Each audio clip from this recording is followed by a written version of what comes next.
Olá, esse é o Pode Surtar, o espaço que vai normalizar a conversa sobre saúde mental. Eu sou a Sharon, ex-depressiva, atual eterna ansiosa, e estarei todos os episódios aqui com meu parceiro Edu. Oi, eu sou o Edu, psiquiatra, especialista em neurociência e lidando com a minha fobia social neste podcast. Todos os episódios. Todos os episódios. Eu também sou especialista em neurociência, eu esqueci de falar. Tem que dar uma carteirada, né? Dar uma moral aqui pra mim. E como vocês já sabem, essa altura do campeonato, nós sempre temos uma pessoa convidada muito especial. E hoje temos ele, que é empreendedor, e vocês vão gostar deste assunto. Ele é publicitário, pai de 2 filhas e muitas coisas mais que se eu ficasse apresentando ia demorar muito, então a gente cortou só pra isso. Daniel! E aí, olá. E aí, Daniel? Tamo indo aqui. Obrigado pelo convite. Vamos ver o que a gente pode falar sobre ansiedade, né? Já tá um pouco ansioso pra falar sobre ansiedade. Ele tá tão ansioso que ele falou que quer episódio antes da gente falar. Já contou a história antes. Poxa, Deus. Então a gente vai falar hoje sobre ansiedade. Oh, que legal. Olha Assunto só que bom. maravilha. É o meu assunto favorito. Eu tô achando que eu acho que é meio tendencioso aqui, né? A gente só fala sobre ansiedade porque a Sharon é ansiosa. Você vê, né? Quem manda nesse podcast sou eu. Ela que manda. Mas hoje temos um assunto muito legal de ansiedade. A gente já teve um episódio sobre ansiedade, mas hoje a gente vai trazer outro viés. E uma coisa que eu acho que tem que contar, que vai ganhar muitos seguidores aqui, a gente tá aqui pelos likes, né? Conta um pouco, o que você empreende, Dani? Eu empreendo no mercado canábico. Conta um pouquinho mais sobre isso, Calma, de forma legal, né? Isso, o mercado, a gente fala que é um mercado canábico legal, né? Eu sou dono de uma head shop, uma franquia de head shop, que já tá há 28 anos no mercado. Foi pioneira, né? Então, isso me interessou quando eu vi a proposta de ser, pensar algo pioneiro que, de alguma maneira, direto ou indiretamente, ajuda pessoas que estão ali usando a cannabis como medicamento, de um jeito recreativo. E é um mercado muito interessante, né? Porque você lida com pessoas que estão buscando a cannabis para resolver problemas de ansiedade, de depressão, enfim. Dani, deixa eu só tirar uma dúvida. Você falou 28 anos, mas é recente a liberação do uso da cannabis medicinal no Brasil. É recente. Tem pouco tempo aí, né? Acho que não chega a 5 anos. Né? A gente tem muitas limitações de questões de leis, né? Que foram aos poucos sendo conversadas, né? Então, ainda hoje a gente já tem remédios que você consegue aí com receita, que já são um pouco mais acessíveis, estão disponíveis até pelo SUS, até alguns já. Sim. Tem na farmácia. Né? Ontem eu li, não sei se vocês leram, que saiu uma lei que proíbe médicos de receitarem produtos. Tremendo retrocesso. É a lei 2134, 2234, alguma coisa. E agora é específica para... Não me lembro exatamente quais doenças. São, acho que 3 ou 4 doenças meio que específicas para o tratamento de autismo em criança, algumas doenças em crianças. A lei? Vocês estão falando lei ou é como é que é o nome? Uma nota do Conselho Federal de Medicina? Eu acho que foi do Conselho... É uma norma, alguma coisa assim. Esqueci o nome técnico disso, assim. Mas ela derruba até algumas coisas, por exemplo, de empresas, médicos darem receita e até de marcas fazerem divulgação na internet. Então, inclusive laboratórios e tal. Porque eu comentei até em alguns dos outros episódios que eu tomo óleo de canabidiol para dormir e foi receitado por um psiquiatra. Eu fiz uma consulta psiquiátrica, até porque eu tenho medo de doses, né? Eu não sabia exatamente o que comprar, porque tem algumas opções ali no mercado. Então, fui para um psiquiatra e tem numa empresa que tinha que ter autorização da Anvisa para importação. É tudo bonitinho, antes que as pessoas pensem aqui que a gente está fazendo coisa. A gente sai preso daqui. Então, eu tenho certeza que um monte de gente vai falar, então, você tem um telefone do dealer aí para me passar isso aí? Mas você sabe o Dani não é um traficante. Não é muito claro aqui. Eu não planto, não vendo, não é isso. Nada Tem disso. uma história muito boa. O Dani trabalhava comigo, né? Fomos colegas de trabalho. E aí, eu tinha 2 times diferentes na época. E o Dani era de um e tinha uma turma do outro. Eu falei, vou juntar esses times pra gente bater papo e tal. Se integrar. E aí, uma das pessoas do outro time falou, eu sou cliente sua, eu vou na sua loja sempre. Você vê, né? Legal, tem que tomar, às vezes tem que tomar cuidado, né? Pode ser que... Esse mercado, no geral, ele, como eu falei, né, ele já começou há 28 anos atrás, quando o dono da marca lá, ele começou a viajar para a Europa, ali Amsterdã, e trazer alguns produtos ali, tipo filtros, sedas. Porque a gente também foca muito em redução de dano dentro do nosso mercado ali, quando a gente fala. E aí o negócio começou, tipo, ele trazia, o negócio sumia em pouco tempo. Ele falou, cara, isso não tem mercado para isso no Brasil, né? Então foram abrindo portas. E acho que hoje essa discussão ela é acalorada por conta das divergências de opiniões, dessa questão de até onde é o limite do recreativo e do medicinal, né? Acho um ponto. Acho que você ia perguntar, né, Edu? Eu acho. Não, na verdade não, eu ia perguntar outra coisa.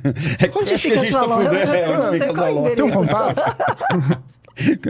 Não, eu ia perguntar outra coisa, na verdade, porque a gente está desviando um pouquinho do tema da nossa conversa. Vamos voltar, senão eu ia perguntar, aonde é que entra a ansiedade nesta tua história, né? Nessa história de publicitário e empreendedor, não importa do que você empreende ou que seja, não vamos lá. Aonde entra? Cara, é meio recente isso, tá? Foi agora no finalzinho do segundo ano da pandemia ali, né? Quando começou a pandemia, eu tava dirigindo uma equipe de criação ali de mais ou menos 20 e poucas pessoas. E quando começou a pandemia, deu aquela coisa de, tipo, todo mundo... Não, vamos demitir todo mundo, vamos trabalhar home office, cliente cortando verba. E eu me desliguei dessa empresa, né? Fui desligado, beleza. E falei, vou me dedicar ao meu empreendimento e tal, que tava fluindo bem, até por conta que a gente fazia delivery e tal, não infringimos nenhuma regra de trabalho. Só que aí no segundo ano, as coisas começaram a mudar. Porque o mercado começou a subir, descer, aquela coisa louca, ninguém entendendo nada, tipo, não tem estudo que faça com que você, tipo, se planeje, né? Então, meio que você deixa o barco rodando.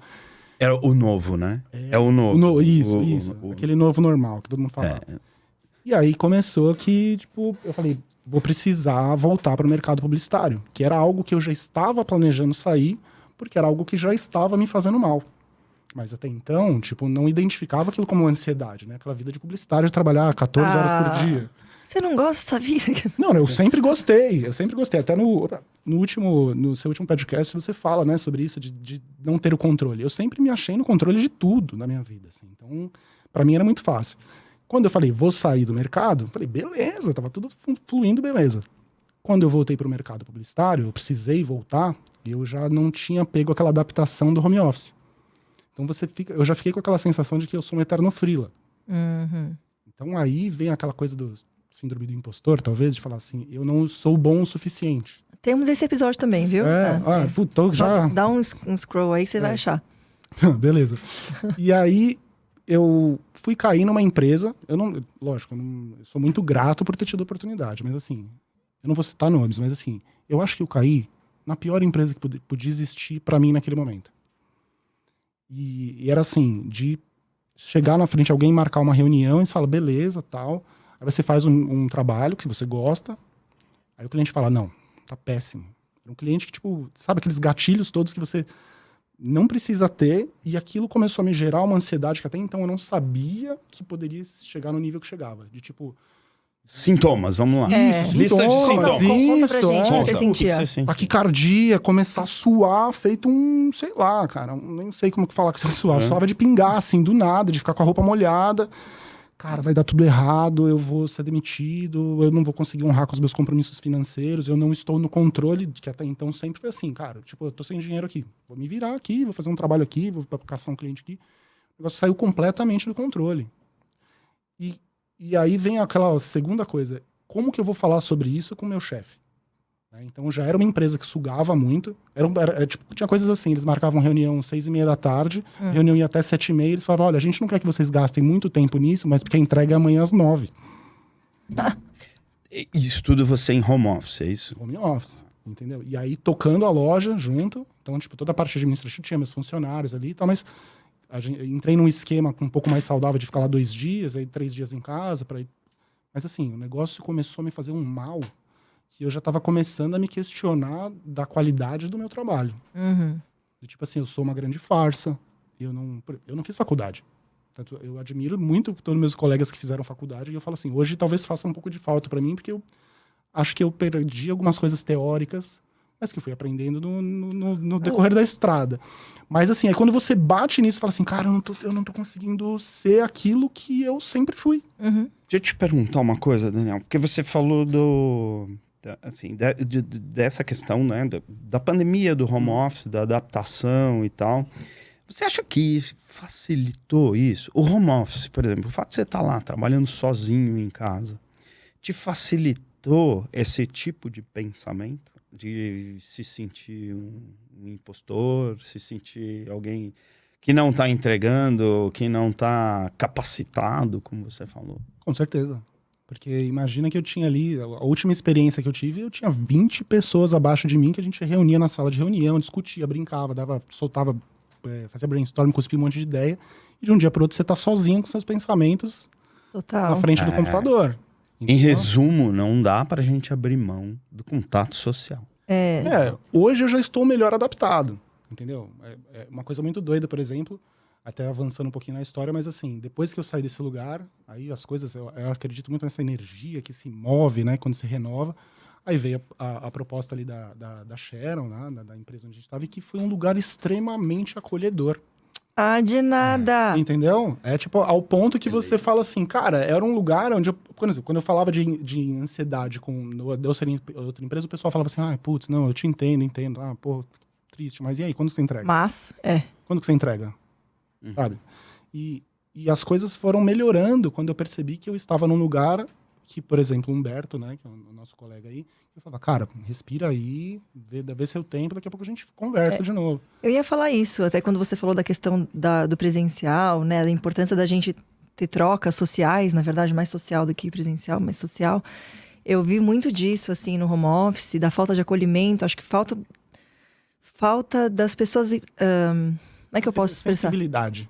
De saber que, por exemplo, abrir a câmera, que é uma coisa pequena, mas muitas vezes eu fiz reunião com um monte de fotos de pessoas e as pessoas não olhavam pra mim no olho, não abriam câmera. Falta de acolhimento de alguém novo, porque você chegar novo numa empresa online é diferente. Eu tava ali na empresa já há muito tempo, então eu conhecia todo mundo com quem eu tava falando presencialmente, e eu conhecia, tinha intimidade formada já. Quando você entra numa empresa nesse modelo de home office, você não tem o cafezinho, o almoço, todos esses rituais de aproximação e construção de relacionamentos. E de troca, né? Então você entra novo, numa empresa que você não conhece ninguém. As pessoas não abrem câmera, as pessoas não te explicam como as coisas funcionam, as pessoas não te recebem de forma acolhedora. Você realmente fica ali numa situação... A única mensagem que vinha pra você, tudo bem, ok, mas entrega, né? É isso, hein? Como é que você vai resolver? Eu acho que isso é uma coisa interessante, sabe? Que durante essa pandemia, isso foi um período de muito desafio para nós, né? Porque o tema saúde mental tava na mídia. Todo mundo queria falar sobre saúde mental. Todos os veículos queriam. Eu nunca dei tantas entrevistas na minha vida. Ele deu pra mim também, exatamente. inclusive. E um desses temas foi sobre a fadiga do Zoom. Depois de um tempo que tinha começado a pandemia, começaram a falar da fadiga do Zoom. Que, na verdade, mais do que uma fadiga, é o estresse. E não, obviamente, coitado do Zoom, não é só do Zoom, é de todas as plataformas. Mas o que isso tá... Qual era o caso? A gente fica no Zoom, como a Sharon estava falando, né? Eu falar e não ter uma comunicação de resposta, de olhar, de sorrir, de feedback, né? Sim. Tô olhando aqui para o Dani aqui, falando, putz, será que ele tá gostando do que eu tô falando? O lance da Será que tá aprovação, legal? né? Tipo, aprovação. E essa é a comunicação humana. E nas reuniões online você não tem isso. Ou se você tiver, você tem com um delay que o nosso cérebro é capaz de identificar. Isso gera estresse, gera ansiedade maior.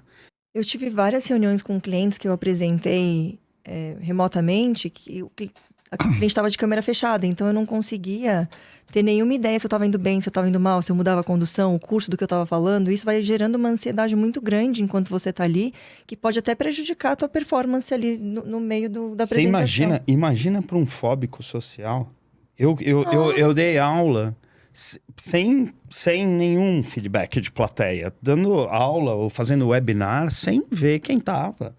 Eu falei assim, bom, tá todo mundo dormindo, tá todo mundo me achando chato, tá todo mundo não querendo ouvir o que eu tô falando. Você perde aquela coisa de montar uma estratégia na hora. Você perde aprovar, você não sabe se as pessoas estão te aprovando. Eu me sentia muito, por exemplo, como apenas um avatar.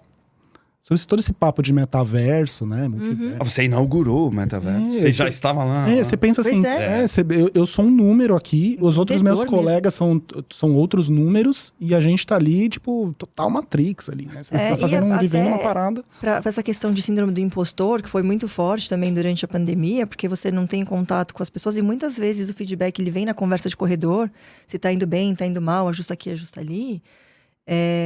O feedback das coisas que a gente faz estava vindo por escrito ali no Teams, né? No WhatsApp, que gera uma série de interpretações que nem sempre são corretas. Mensagem vem sem afeto, né? A mensagem escrita vem sem nenhum afeto. Você interpreta a mensagem do jeito que você tá, o seu humor, de exato. espírito daquele momento. Aquela coisa de, tipo, ter DR por WhatsApp. Você tem que falar, gente, pera, não dá pra fazer um negócio... Não foi bem isso que eu quis dizer, né? Exatamente. É difícil, porque a interpretação cabe no outro, muito menos no mensageiro, mas muito mais no receptor disso. E isso gera uma ansiedade muito grande, até no meu WhatsApp mesmo, porque aí virou essa coisa de sem limites, de... trabalho, casa, trabalho. Então, gente mandando WhatsApp para você 11 da noite de trabalho. Os meus day offs, né? A gente compensa, às vezes, hora extra com dia livre. Grupos de WhatsApp do trabalho trocando mensagens no meu dia livre, que vai gerando ansiedade. Por mais que eu não vou ver, não tem como não ver. Se você é ansioso, você vai ver. Você quer ver o que tá acontecendo. E isso levantou uma questão. Depois que eu comecei a trabalhar em lugares onde estavam um pouco mais receptivos, né? Você começa a pensar... no quanto isso falando do mercado publicitário, o quanto as agências não têm a delicadeza, e talvez pudesse ser algo que pudesse ser pensado daqui para frente, como pensar em ações ou deixar de fazer pequenas ações que podem gerar gatilhos nos funcionários. Por exemplo, um dos lugares onde eu estou trabalhando, esse meu chefe falou, eu vou tirar 10 dias de pausa aqui, você assume aqui, beleza? Eu falo, tá bom, né? Vamos recuperar o diretor de criação aqui, vamos tocar o barco. Aí você descobre que uma das clientes tem o hábito de, no domingo à noite, organizar a pauta da semana. E só que você tá com as notificações ligadas. E o meu dia que mais me ferra a vida é o domingo. Porque aí eu trabalho na loja, tenho os meus trabalhos de agência, então hoje são divididos em duas agências de meio período, mas o negócio começa a acumular e você fala, gente, a semana nem começou... E já estão. E a pessoa do outro lado não sabe que aquilo pode gerar um gatilho em você. Daniel, você falou aqui uma coisa muito, muito. Aliás, talvez a motivação da gente fazer o podcast, no começo das nossas conversas, por que a gente quer normalizar o papo sobre saúde mental? Justamente porque, como você disse, às vezes pequenas coisinhas que são ditas ou não ditas nas empresas, muitas vezes por um líder, geram um desconforto, geram uma sensação de me fugiu a palavra, o estigma sobre a saúde mental é muito grande. Então, o nosso papo aqui não só com publicitários, com advogados, com administradores, com dentistas, com engenheiros, com jardineiros, com caseiros. Fala mais alguma profissão, por favor. Médicos. Médicos, psicólogos, exatamente, psiquiatras e todos os ambientes em que essas pessoas trabalham. Então, aqui já vou dar uma adiantada que nós vamos lançar o nosso curso Como Ser um Líder capacitado para lidar com as questões de saúde mental no século XXI. Isso é ótimo. E tem um caso, assim, isso botando a mão na consciência, né? Hoje, com quase 40 anos, eu não sei quando o podcast vai sair, mas talvez saia no dia do meu aniversário. Então, quando é seu aniversário? Dia 30. Dia 30? Talvez o podcast saia no dia 31. Eu vou falar que vai acontecer muita coisa no dia 30. Talvez eu seja um péssimo aniversário. Que além do seu aniversário. Mas é uma coisa que hoje, com a maturidade, né, do tempo de experiência, eu me lembrou um caso de um colega que eu tinha de trabalho. Eu estava fazendo direção de criação, era a primeira vez que eu estava trabalhando como diretor de criação numa agência. Era uma agência relativamente relevante, com clientes relevantes. E eu tinha um funcionário lá, que ele gostava muito dele, mas ele era uma pessoa que era já mais velha que eu. Eu tinha, tipo, 30 anos, ele já devia ter uns 50 na época, uns 47, assim. Ele parecia ser mais velho porque ele tinha hábitos de uma pessoa livre. Ele fumava muito, bebia muito, era solteiro, enfim. E constantemente ele chegava, ou faltava, ou não ia. Chegava na agência, mas saía, ia comprar um cigarro e não voltava. E ele me falava, putz, eu não tô legal, eu não tô me sentindo bem. Naquela época não se falava tanto disso, de crise de ansiedade e tal, né?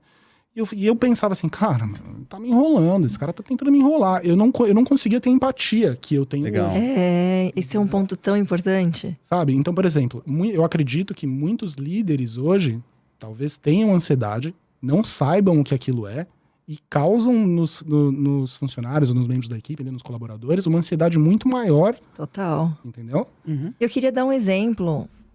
Como líder, hoje eu tenho time também, e eu tenho muita empatia e muito cuidado com saúde mental, porque eu faço terapia desde muito cedo, e eu acho que porque passei por muitas coisas também, e é o que você falou, quando a gente não tem é mais difícil de se relacionar, quando a gente vive a experiência fica um pouquinho mais fácil da gente se relacionar.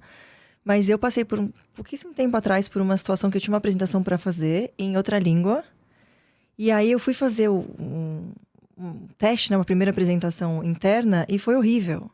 E eu fiquei muito insegura, muito insegura. E aí eu dividi com o meu time, eu falei, alguém consegue assumir para mim? Eu não tô confortável em fazer isso. E uma outra pessoa assumiu e fez a apresentação.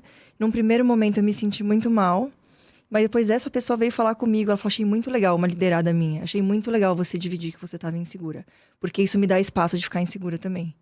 Eu fico confortável. Então a importância dos líderes serem vulneráveis é enorme.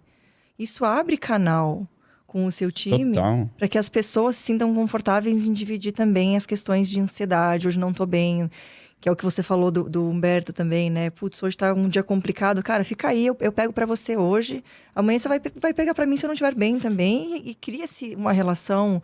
Uma rede de apoio. Humana, uma rede de apoio humana dentro do trabalho, que é muito possível. Isso que você está falando, Sharon, muito legal, isso do líder. Na verdade, hoje a gente usa muito o termo catalisador, né? Alguém que possa transformar uma cultura da empresa, que hoje ainda saúde mental, não é friendly, né? Mas um dos pontos para a gente poder começar a transformar isso e criar uma empresa com uma cultura da saúde mental é você ter pessoas que catalisam essa mensagem, né? Que fazem essa mensagem avançar. Então, você ter líderes que assumem as suas vulnerabilidades é um dos pontos fundamentais. Empresas que conseguem colocar seus líderes falando, mesmo assim... Olha, teve recentemente, uns anos atrás, uma CEO de uma grande empresa que admitiu, falou, olha, eu tô parando que eu vou ficar uma semana, porque eu tô à beira de um burnout e tal, que foi muito legal. Isso deixa as pessoas mais tranquilas em relação a, bom, eu posso falar das minhas dificuldades também. Isso é muito legal. Então, por isso que normalizar, né, o papo da saúde mental é importante. Tem outra coisa, muita gente, até eu inclusive, eu tinha vergonha, por exemplo, quando eu comecei a ter as crises de ansiedade, que eu nem sabia exatamente o que eu estava tendo, eu tinha vergonha de falar isso. Porque o que acontece? Você fala assim, eu não estou apto a executar o meu trabalho. Uhum. Se eu chegar lá e falar isso, qual que vai ser a reação da pessoa do outro lado? Então, quantas pessoas, assim como eu, estão tendo isso, às vezes no começo da carreira, né? E não falam por medo. E o líder que está ali, talvez ele esteja apto a conversar, né? Ou talvez não, mas sim, a sensação de quem tá tendo a crise de ansiedade é que ele não vai ser compreendido. E você, quando você começou, você falou que é recente, pandemia e tudo mais. Quando você começou a ter essas crises de ansiedade, você sentiu diferença de acolhimento em lugares diferentes que você passou? Com certeza, com certeza. E aí, é aquela coisa, quando você abre... Eu sempre tive essa questão de... até com minhas filhas e tal, eu não escondo o jogo. Diferente da criação que eu tive. Acho que, por exemplo, as diferenças que eu tenho com meu pai são muito de a gente não conversar sobre determinadas coisas. Eu acho que por diferença de criação e tal. Então eu gosto de falar as coisas que eu penso, independente do choque que a pessoa tiver, independente do assunto, por ser um assunto polêmico ou não. Mas você, tipo, falando, você abre a possibilidade da pessoa falar. Eu também tenho. Sim. E aí que foi que eu percebi que, tipo, a grande maioria das pessoas que eu cheguei e falei, cara, eu não tô legal porque eu tô tendo crise de ansiedade, elas me mostraram um cenário que eu falava assim, cara, eu tô bem. Eu tô muito bem. Tipo, eu não precisei ir num psiquiatra, eu não tô tomando nenhum tipo de remédio, né, controlado. Eu tô legal, eu tô conseguindo assumir. Boa, Dani, como é que você lidou com isso? Vamos lá, você fez terapia?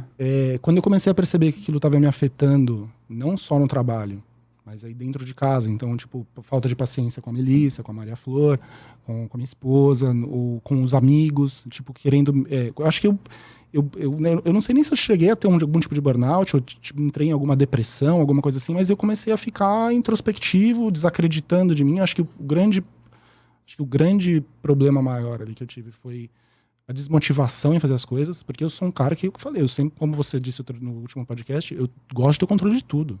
Tudo. Então eu me viro. Quando você perde o controle, você fala, cara, lascou. Eu queria fazer uma correção. Você gosta de acreditar que você tem o controle. É isso. A gente não tem o controle. É isso. Aí, nesse momento você descobre que não tem. E aí não vai em psiquiatra exatamente pra não ver esse tipo de coisa, sabe? Mas acreditar que tem controle. Não, aí o Edu vai me xingar, assim, mas aí talvez seja um preconceito da minha parte. E com certeza é um preconceito da minha parte, mas o que você mais escuta é tipo assim, eu fui no psiquiatra e o psiquiatra me receitou um remédio. E eu sou uma pessoa que eu não gosto de tomar remédio. Eu evito ao máximo tomar remédio. Eu vou te contar aqui, o meu psiquiatra não me dá remédio. Que ótimo. Vamos trocar um contato aí, porque é isso. Não, mas acho que é um viés de observação isso. Por quê? Porque só psiquiatras podem dar remédio. Médicos podem dar remédio. Um ponto importante. Tomar remédio não é negativo. Sim. O que eu digo é, você não necessariamente será tratado com remédio. Não é uma obrigatoriedade para quem vai num psiquiatra. Exatamente. Mas se eles receitar um remédio, com certeza a sua qualidade de vida vai ficar melhor com ele. Isso. Mas é aquela coisa assim, tipo, aí um defeito meu, não sei se é por causa de signo também, mas eu consigo resolver sozinho.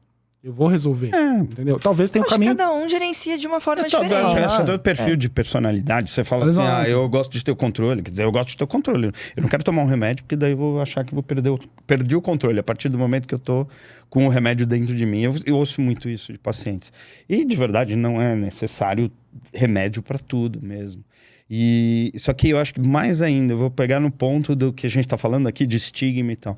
Ainda existe o estigma. Sim. Psiquiatra muito forte. É médico de louco, né? Ainda. Eu acho que esse nem é o problema. Se eu chegasse no psiquiatra e eles falassem, olha, você é louco, eu falava, graças a Deus, sou tá louco. Explicado. Tá explicado. Agora resolveu muito meu problema, eu ia sair de lá feliz, entendeu? Eu falava, beleza, eu sou maluco, sabe, quando tá tudo certo. Eu fui diagnosticada com depressão, a minha reação foi essa, porque às vezes você vai com medo de alguma coisa e você descobre que um monte de coisa que te faz sentir mal não é culpa sua.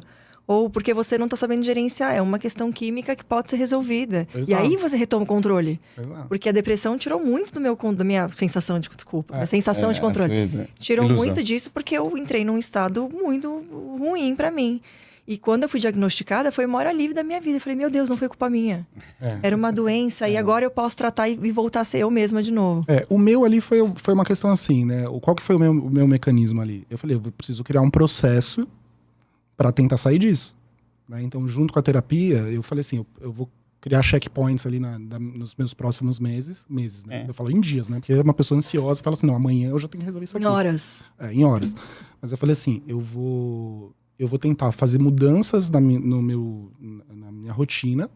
Então, a primeira foi sair daquela empresa e ir para outra. Aí foi aí que nós nos conhecemos e eu falei, cara, legal. E aí, corta pra agora, estamos aqui juntos. Aí resolveu.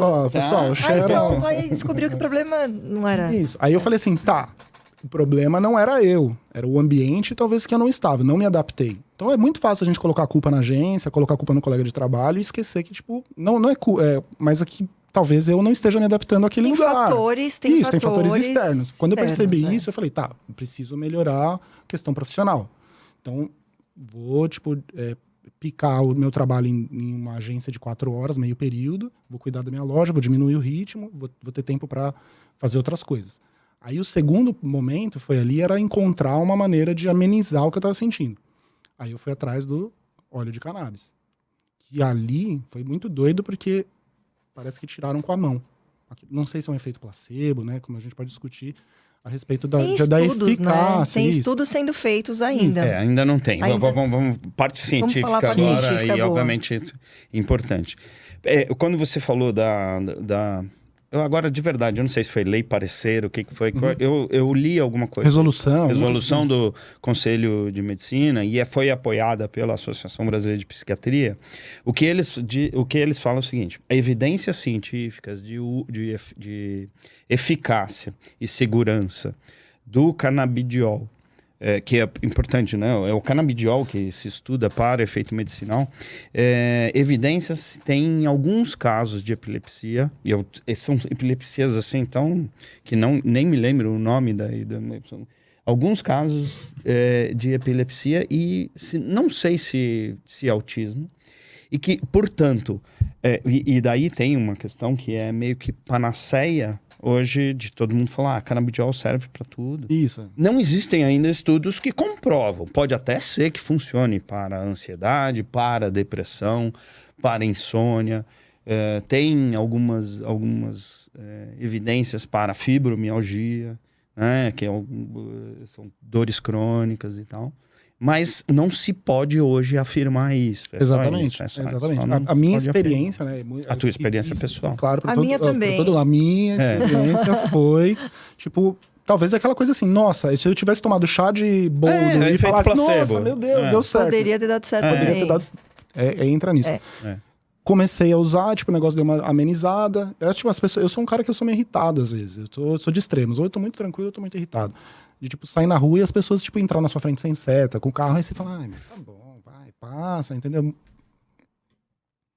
E aí aquilo, tipo, eu falei assim, cara, me deu uma nova perspectiva. Aí eu falei, beleza, cumpri mais um checkpoint ali de que era tentar dar um jeito de amenizar. Aí o próximo era cuidar da minha saúde. Aí que veio o máximo do negócio. Eu falei assim, eu preciso voltar pra academia. Eu gosto de fazer exercício, gosto de andar de bicicleta. Infelizmente roubaram minha bicicleta, eu tava meio duro, não consegui comprar outra. Eu falei, vai à academia mesmo. Sem jeito. Tinha 3, vendi 2, roubaram outra, fiquei sem nenhuma. Aí falei, vou canalizar isso na academia. Só que o que acontecia? A minha rotina era muito doida, então foram meses. E aí isso que me deixou maluco. Eu não conseguia encontrar um tempo pra priorizar a minha saúde. Porque na minha cabeça é mais importante eu cuidar do que dar o que resolve as minhas questões, pendências financeiras. Porque se você não tem trabalho, você não paga suas contas, você vai ficar ansioso, não adianta nada. Né? Então, o problema estava ali. Aí tentei, aí a esposa chegou e falou, não, vamos fazer crossfit. Vamos lá, começamos a fazer crossfit. Aí olha a minha cara de crossfiteira. Exato. Aí eu peguei e falei assim, o crossfit não deu. Fizemos 2 meses, aí eu machuquei o braço. Aí é uma história paralela, depois, tipo, quem quiser me manda mensagem, conta, ela é meio perversa. Envolve um certo polidense de 5 metros de altura. Deixa pra lá. Legal. E eu machuquei o braço. Quer dizer, eu acho que foi lá. Talvez tenha sido dormindo de mau jeito, que é isso. Já tá botando a culpa no crossfit. Isso. Não, no crossfit não, tava de boa. O que aconteceu é que eu machuquei o braço e eu comecei a tomar o anti-inflamatório. Detalhe, que o canabidiol veio depois disso. E aí, beleza, passou o negócio, eu ia pro crossfit e tal, mas não mexendo o braço, parecia tava com alguma limitação ali. E eu falei, não deu certo. Crossfit pra mim não deu certo. Aí, beleza, volta pra trás de novo, vamos organizar a vida. Aí eu voltei pra academia. Aí comecei na academia, tipo assim, 7 dias por semana. Esse é o meu coisa, assim, ó. Por exemplo, eu fui hoje de manhã, esqueci as bananas em casa, tá como? Daqui a pouco a glicemia já tá... Se vocês verem eu ficar branco aqui, assim, eu fiz isso. Não tem médico aqui, hein? Eu sou psiquiatra. Pelo amor de Deus. Imagina a gente começar. Entendeu? O médico, Não vai por favor, desmaiar. vamos assinar um termo que ninguém desmaia no podcast. Não pode. E aí eu percebi o quanto é importante uma rotina saudável e de alimentação saudável. Isso, tipo, assim, não fui nutricionista, não fui médico, foi aquela coisa assim, eu vou seguir a minha intuição, fui ler, fui estudar. Você é um exemplo pra esse eleitorado. Não, gente, não, por favor, procurem seu médico, não se automediquem, mas assim, o meu processo foi, vou voltar pra academia, vou me dedicar àquilo. E eu tinha uma outra meta. Uma meta que eu prometi pra aquela ali, que eu falei que eu ia chegar aos 40 anos saudável. E eu tava na contramão. É o melhor exemplo que você pode dar. Entendeu? Eu tava na contramão, eu tava tipo com... Isso eu prometi antes da pandemia. Então imagina que aquela coisa de fugir do meu controle vira uma bola de neve, o negócio já tava desse tamanho. E eu falei, bom, eu tenho que chegar nos 40 bem. Eu quero chegar, tipo, num físico legal. Eu quero, tipo, ter um físico que eu não tive até agora. E tá dando certo. E aí você começa a ver resultado. É o momento, na academia é um momento onde, tipo, assim, só pra colocar assim, que a academia é um ambiente extremamente tóxico. Então a melhor coisa que eu investi na vida, que eu já tava, nem tinha dinheiro pra isso, foi comprar um fone com aquele noise canceling. Porque você não escuta, a pessoa tá lá do celular falando um monte de nada a ver e você tá lá fazendo seu exercício, né? tá de boa, brisando no seu treino. É nesse momento onde eu escuto meus podcasts, que eu não tenho tempo. É nesse momento não, onde... seus podcasts não. Você escuta o Pode Surtar. Né? Isso, agora é. Essa semana foi. Não, é legal o pessoal pescoçando assim, ó, do lado. Assim, você tá lá na esteira, assim... E a já distribui links ali. Boa, é isso. Tem que fazer isso aí. Ó, eu queria fazer aqui... muito legal o que você tá falando, Dani. Eu queria fazer um olhar aqui clínico para isso. É uma consulta aqui. Você falou de uma coisa bem legal. Pô, de graça, hein? Você falou, uma das coisas que eu acho que a gente comentou aqui em outro episódio, e se não comentou, a gente vai comentar depois, vai ao longo do tempo, porque assim, não tem como a gente separar as emoções, né, e tal. Então, a raiva, você falou de raiva, né? Raiva ou irritabilidade no trânsito, aquela coisa do... Alguém interfere. Alguém me tira do meu fluxo. Desalinha meu chakra. Exato. Desalinha seu chakra, na verdade, dá uma fechada em você no trânsito. Isso está muito ligado à ansiedade. Muitas vezes a raiva, ela é relacionada à ansiedade. É uma defesa, é algo que faz você avançar, tá? Mas sem entrar em grandes detalhes, você falou de inflamação, né? Depois a gente vai falar um pouquinho disso também. Inflamação tem tudo a ver com a emoção. Na verdade, para mim, as emoções, elas fazem parte do nosso sistema inflamatório também. Porque nosso sistema inflamatório nada mais é do que uma defesa do nosso organismo a alguma coisa. Por exemplo, no teu caso, era o teu braço que estava lesionado e precisava essa defesa. E as emoções servem para nos defender, para colocar a gente na linha, para fazer a gente... de alguma maneira, né, se equilibrar, voltar ao equilíbrio.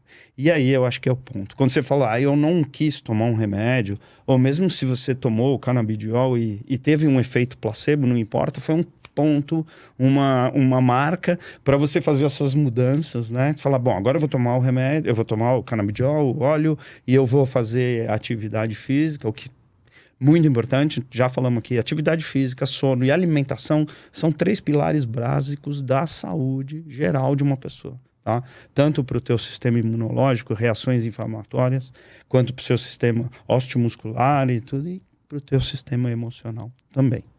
Tá? Então esse era o resumo clínico que eu ia fazer. A gente tá entrando aqui no final já, passa muito rápido. Toda vez que tá terminando eu falo, passa muito rápido, né? Passa muito rápido. Precisa ter pelo menos umas 2 horinhas aí. A gente, quem sabe na segunda temporada a gente começa a dar uma esticadinha, né? Porque o assunto não acaba jamais. E eu queria te perguntar, você começou a fazer exercício físico, começou a comer melhor, você sentiu que isso impactou na sua ansiedade? Com certeza, porque aí você não tem tempo de ficar pensando naquilo que te dá gatilho pra ansiedade, muitas vezes. Eu acho que muito mais você ordenou, Daniel. Você botou ordem naquilo que você estava sentindo que estava desordenado, que estava fora do teu alcance. Bota ordem. Tem uma coisa muito doida que, assim, quando eu conheci a minha esposa atual, eu falo esposa, mas a gente é namorado, eternos namorados. Minha companheira. Isso, minha companheira, parceira, é isso, de vida, dessa e de outras, provavelmente. Ela me conheceu, a gente trabalhou junto, e no momento que a gente se reencontrou, foi no momento que eu tava muito fragilizado, tipo, por problemas pessoais. E ela desenhou um fluxograma pra mim, num post-it, eu lembro até hoje, que é tipo assim: você pode resolver isso agora? Sim. Então resolve. Não. Passa pro próximo. Entendeu? E desenhar o processo. E literalmente desenhar, tipo, você pode escrever as suas metas, assim. Tá, isso tá me fazendo mal. Por que tá me fazendo mal? Isso eu identifico.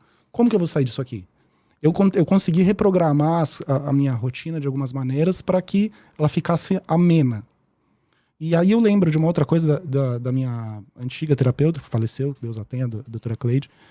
E ela fala da minha mãe, que também faleceu, mas não era psicóloga. Tá bom. A grande coincidência. Que coisa, já pensou? Porque esse nome é difícil, né? Uma grande coincidência. E ela me falava uma coisa assim: nada nesse mundo não tem mais tempo.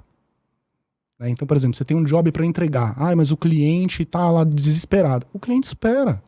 Se a campanha não sair hoje, sair amanhã, tá tudo certo. A questão é o outro lado do cliente entender isso. Trabalhando, uma coisa interessante, né? A Lu hoje é cliente. Ela trabalhou sempre de atendimento publicitário. do segmento financeiro e hoje ela é cliente dentro do segmento financeiro. Aí você descobre que, tipo, o prazo dentro do cliente tem 7 meses. Dentro da agência tem 1 semana. Com sorte. Dentro da agenda do criativo, 2 dias. As gordurinhas vão tirando as gordurinhas tamo aí. e bota. Entendeu? E aí, tipo, você descobre... Estamos nesses 2 dias aí. Então, cara, tem mais tempo ali. Então, assim, né? Quando você coloca isso na cabeça, por mais que você corra pra fazer e consiga integrar naqueles 2 dias, você sabe que tá tudo bem. Que você, tipo, tem um pedacinho ali de escape. Se acontecer entendeu? qualquer coisa, tá tudo certo. Infelizmente, né? Sharon, o nosso tempo esgotou. Eu queria esticar esse tempo, porque sempre quando o bate-papo tá legal, animado... As quentes, Né? Nem deu tempo de contar piada ruim, cara. Nem deu... Mas bom, isso é estratégico, viu? O episódio em geral tem 2 horas, o seu teve 40 minutos pra não dar tempo de contar piada sem graça.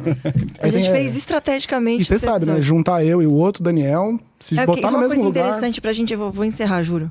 Que quando eles vieram trabalhar, eles são uma dupla, né? Publicidade tem muito isso de duplas, que já se conhecem. Daniel e Daniel. É Daniel e Daniel. E aí o outro Daniel é D1, ele é D2, aí ele fala, já sabe por quê, né? É o maconheiro do rolê, é o D2. Já sabe por quê. Daniel D2. Salve D2, salve Marcelo. Gente, é isso, né? Ansiedade daria Não, mas né? um recado final. Primeiro, agradecer, Daniel, pela tua presença aqui. Foi muito legal. Foi tua contribuição. E dizer para as pessoas que não esquecerem de dar like, porque a gente vive de like. A gente precisa de reconhecimento. Eu sou publicitária e ele ganhou, né? Você vê que a gente já tá trocando. Mas a gente precisa disso para se alimentar, né? Precisa. A gente se alimenta de likes, então... Vai ter chuva de like. Chuva de like. Chuva de like, pessoal. Joinha. É importante. Clica no joinha aqui, cadê o joinha? Deve ficar desse lado. Falar que curta... Olha, gente... Encerrou. Assim. Acaba assim. Acaba. Tchau, gente. Tchau, obrigado, pessoal. Até o próximo.